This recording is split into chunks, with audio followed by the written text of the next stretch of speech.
Hello मिनासान konnichiwa म फेरि अर्को भिडियो लिएर आइसकेको छु हिरागाना कातागाना पश्चात। अब मारु र तेनतेन भनेको के हो, यसलाई कसरी युज गर्न सकिन्छ, कसरी लेख्न सकिन्छ भन्ने विषयमा म तपाईहरुलाई बुझाउन गइरहेको छु। हेर्नु है त, मारु प्लस तेनतेन छ। मारु भनेको गोलो छ, तेनतेन भनेको दुईटा एफिज छ है त। आ इ उ ए ओ का कि कु के को। अब मारु केमा लाग्छ र तेनतेन केमा लाग्छ हेरौँ है त। मारु का छ हैन त। अब यसमा तेनतेन लाग्यो भने दुईटा तेनतेन लाग्यो भने गा हुन्छ। किलाई गी, कुलाई गु, केलाई गे, कोलाई गो। हामीले पहिला हिरागानामा का कि कु के को पढेका थियौं भने अब के भन्छौं त, तेनतेन लागिसके पछाडी गा गी गु गे गो। अब सा सी सु से सोलाई के भन्छौ तपाईहरु भन्नु हो त, कमेन्टमा लेख्नु होला है। सालाई तेनतेन लाग्यो भने के भन्छ? जा, जी, जु, जे, जो। सा जा सी जी सु जु से जे सो जो। ल त्यस्तै तालाई तेनतेन लाग्यो भने दा हुन्छ।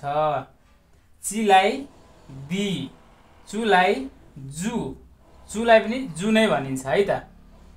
तेलाई दे, तोलाई दो। त्यसपछि अर्को छ हा, हालाई तेनतेन लाग्यो भने बा। हिलाई हा हि बा बी। फुलाई बु भनिन्छ है, फु लाग्यो भने फु हुँदैन बु हुन्छ है त। हेलाई बे, बोल होलाई बो, बा बी बु बे बो। अब यो तेनतेन त सक्यो। मारु कहाँ लाग्छ त? मारु भनेको गोलो। मारु कहाँ छ त? मारु हिरागाना मध्ये एकमात्र सेन्टेन्समा लाग्छ, हामा लाग्छ है त। हा हि फु हे हो। अब यसमा मारु लाग्यो भने के हुन्छ त? हामा मारु लाग्यो भने पो हुन्छ है त। पो। हिमा पी, फुमा पु, पु। हेमा पे,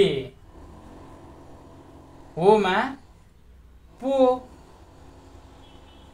मारु चाहिँ एउटा मात्र अक्षरमा लाग्छ है त, हामा मात्र लाग्छ। हा हि फु हे होमा मात्र मारु लाग्छ।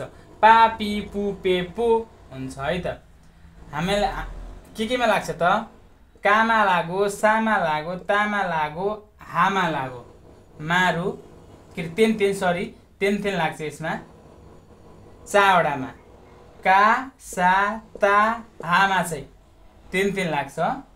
पामा लाग्छ, हामा लाग्छ, फेरि अर्को हामा लाग्छ। मारु हामा मात्र लाग्छ, पो हुन्छ है त। ल तपाईहरुले बुझ्नु भयो होला भन्ने मैले आशा गरेको छु। बुझ्नु भएको छैन भने कमेन्ट गर्नु होला है त। मजाले भिडियो दोहोर्याएर हेर्नु होला। यदि बुझ्नु भएको छैन भने कमेन्ट गर्न सक्नुहुन्छ। कहाँनिर बुझ्नु भएको छैन म अझ बुझाउने प्रयास गर्ने छु हजुरलाई। फेरि हामी अर्को भिडियोमा भेट्नेछौँ। हस्त नमस्ते, bye bye, see you soon है त।